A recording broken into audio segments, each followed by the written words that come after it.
Hello and welcome. You're watching this India Today special, Land of Ladakh. Ladakh, the scenic landscape, is today the theatre of intense standoff between the two Asian giants, India and China.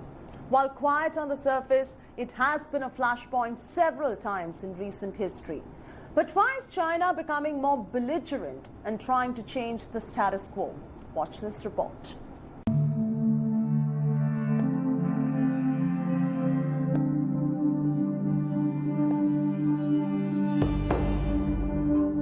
In 1834, tranquil and scenic Ladakh was annexed to the Sikh kingdom of Maharaja Ranjit Singh.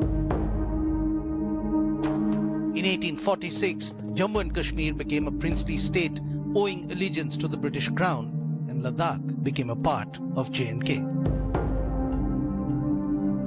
Ladakh became a part of India on 26th of October 1947, when Maharaja Hari Singh of Jammu and Kashmir signed the instrument of accession. But by then, Pakistani raiders from Gilgit had entered Ladakh, and the Indian army went in to drive them out. Soon, Dras, Kargil and Leh were liberated and Ladakh cleared of infiltrators.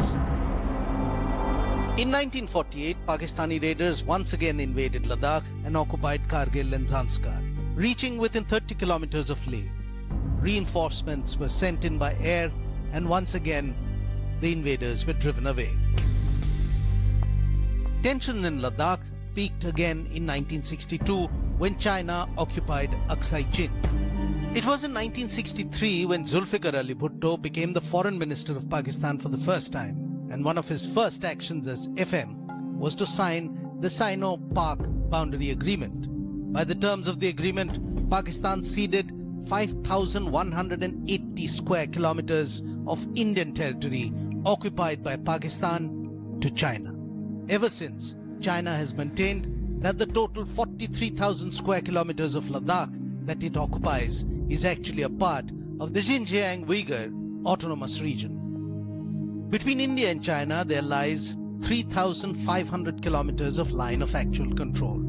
There are about 16 spots stretching from Ladakh to Arunachal Pradesh that are disputed. The disputed spots include Demchok, Chumor, Pangong So, and Spangur Gap in Ladakh. Because the line of actual control is not well demarcated and not accepted by both the sides have got different perception on it. Whenever the patrols go into the line of actual control, there are certain face-offs that take place.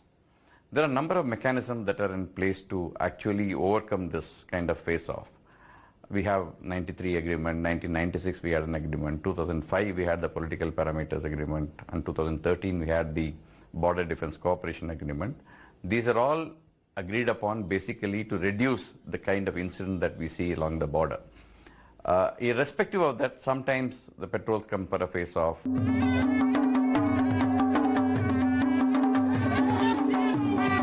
In August 2019, with the abrogation of Article 370, Ladakh became a separate union territory, separate from the rest of Jammu and Kashmir, an excuse that China could now exploit. The union territory of Ladakh includes Aksai Chin, occupied by China, and Gilgit-Baltistan, occupied by Pakistan. This is the reason this union territory is nearly the size of the state of Andhra Pradesh. China has protested this map. It says it violates its sovereignty and existing border, peace and tranquility agreements. India has said this is not the case. The map and the division of the union territories does not have any implications on India's external boundaries, and India is not making any new territorial claims.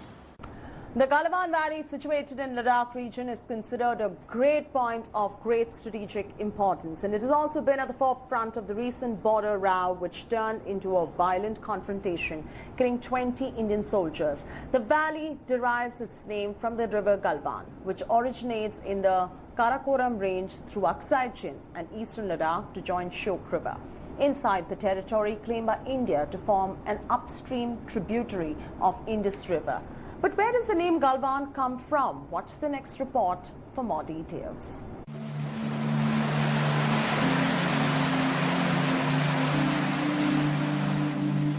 80-kilometer long Galwan River, a flashpoint between two Asian giants.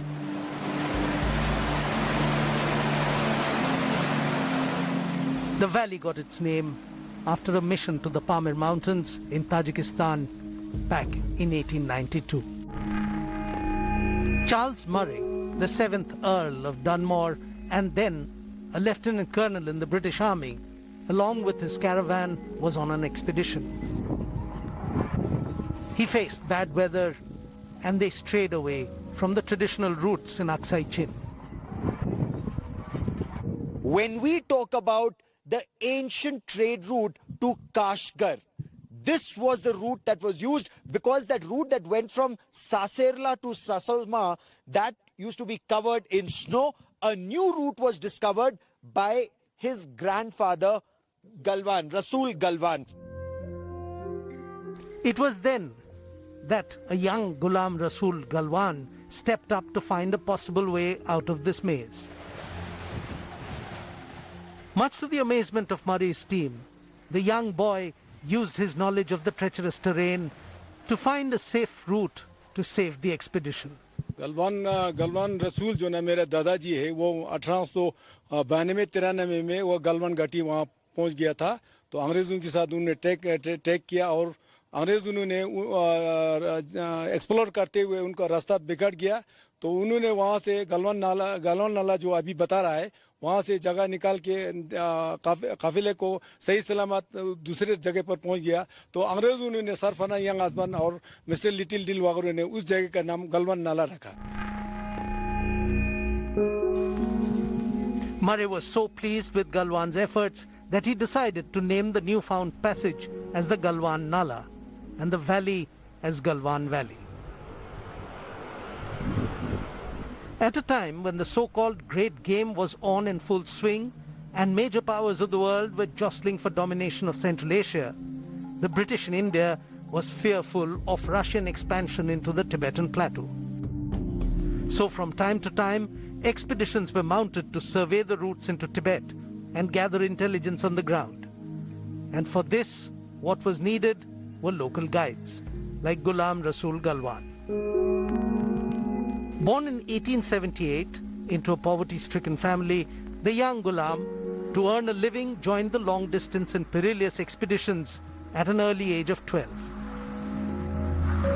He became good at what he did and acquired deep knowledge of the passes and valleys of the entire region. हमारे पास proof है कि हमारे दादाजी वहाँ पे गया था एक नहीं 10 दफा गया था और अंग्रेजों ने वो जगह का नाम जो ना गलवान रसूल के नाम पर गलवान नाला रखा है। In 1923, Ghulam Rasul Galwan went on to write a memoir, Servant of Sahibs, a book to be read aloud. The book was about his life of journeying and adventures as he assisted Captain Francis Younghusband. Younghusband is considered one of the foremost European explorers of Western Himalayas and Tibet.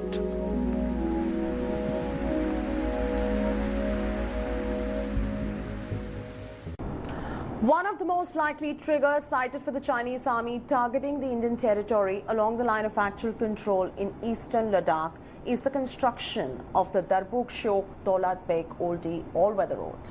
It is also possibly the most consequential one. Watch the next report for more details on this. On 20th of August 2013, the Indian Air Force created history by landing one of its newly acquired Lockheed Martin C-130J-30 transport aircraft at the Daulat Beg Oldie Advanced Landing Grounds. This was the scene of a standoff with Chinese troops in April that same year. And barely 4 months later, in a subtle show of strength to China, India landed its Super Hercules transport plane at the DBO airstrip. Daulat Beg Oldie, or DBO, has the world's highest airstrip, which was originally built during the 1962 Sino-Indian War, but remained non-operational between 1965 and 2008. In May 2008, in a secret mission, the airstrip was reactivated when the Indian Air Force revived it as one of its many advanced landing grounds along the LAC with the landing of an Antonov AN-32. Built right next to the line of actual control in Aksai Chin, as well as the historic Karakoram Pass, the DBO plays a critical role in the cold desert, serving as an important aerial supply line for India. From Darbuk to Daulat Beg Oldi, this is the DS-DBO road which has been much in the news over the last several days. It's 323 kilometers long and it goes all along the Shyok River. And that passes very close to the line of actual control. It almost runs parallel all the way up to Daulat Beg Oldi, which is also called Subsector North, where we have a very important strategic advanced landing ground, ALG. Meandering through elevations ranging between 13,000 feet and 16,000 feet, it connects Leh to DBO, virtually at the base of the Karakoram Pass that separates China's Xinjiang Autonomous Region from Ladakh. This is also the critical region where China is currently constructing the China-Pakistan Economic Corridor through Pakistan-occupied Kashmir. It's time now for a very short commercial break here on India Today on this special episode. But when we return, we will take you back in time and tell you the story of Battle of Rozana, one of the most important points in Ladakh. Stay tuned.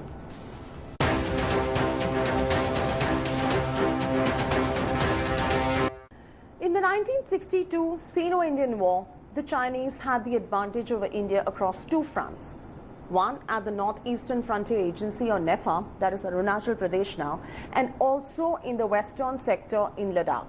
But it was also in Ladakh at the Battle of Rozana that an outnumbered Indian army tasted victory and gave better than it got. Up next, from the India Today archives, a portion of our show Guns and Glory that told the story of Battle of Rozana. In the western sector, the situation in Ladakh's Aksai Chin was infinitely worse. Although disputed, it was already almost entirely under Chinese control. The Indian army suffered huge casualties as the Chinese mounted a string of attacks throughout the western sector. But no battle in this most inhospitable of war zones has ever matched the Indian defense of the strategic ridge at Rozana. The 13th Kamau Regiment's Charlie Company had been tasked with defending the approach to a valley that held a strategic airstrip. At an altitude of 16,000 feet, in cold and snow, with the wind howling through the heights, Major Shaitan Singh and his men fought back a massive assault by Chinese forces. यही एक ऐसा post था लद्दाख जो हिंदुस्तान ने मार नहीं खाई. The Indian soldiers were doomed from the start, without artillery support and facing barrage after barrage of heavy Chinese guns. Major Shaitan's unit battled fiercely, doing everything it possibly could to hold on to their ground. कोई ऐसा round नहीं था, नदी खाए तब. अब जिससे मेरी गोली से आदमी वैसे चली गई होगी. मैंने तो ऐसे आदमी आ रहे हैं ना यूं तो ऐसे से फायर किए हैं LMG से. In these freezing temperatures, the young officer fought the battle of his life. Seriously wounded and bleeding, he continued to fight and raised the morale of his battered unit. But nothing could stop the advancing Chinese, who brought the brute force of a full artillery unit against the floundering positions held by Major Shaitan's soldiers.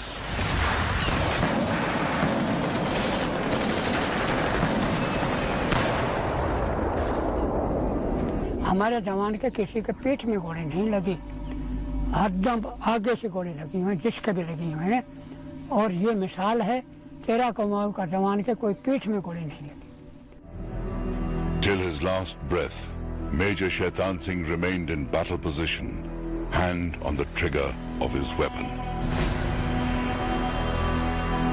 Rozana was overthrown, but not without a massive expense to the far more powerful Chinese. Estimates say that as many as 500 to 1,000 Chinese troops were felled. by the brave Charlie Company of the 13th Kamau Regiment. 114 of the 123 Indian soldiers perished in the onslaught. The Chinese acknowledged they had suffered their greatest casualties at Rozana.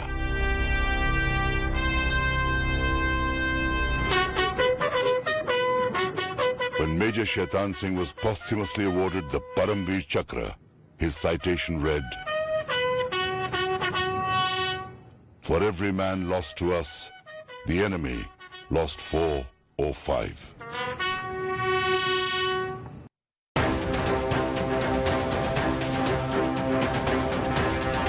Hello everyone, this is Rahul Kamal here. Hope you enjoyed this video. For the latest news and analysis, like and subscribe the India Today YouTube channel and don't forget to press the bell icon to stay updated.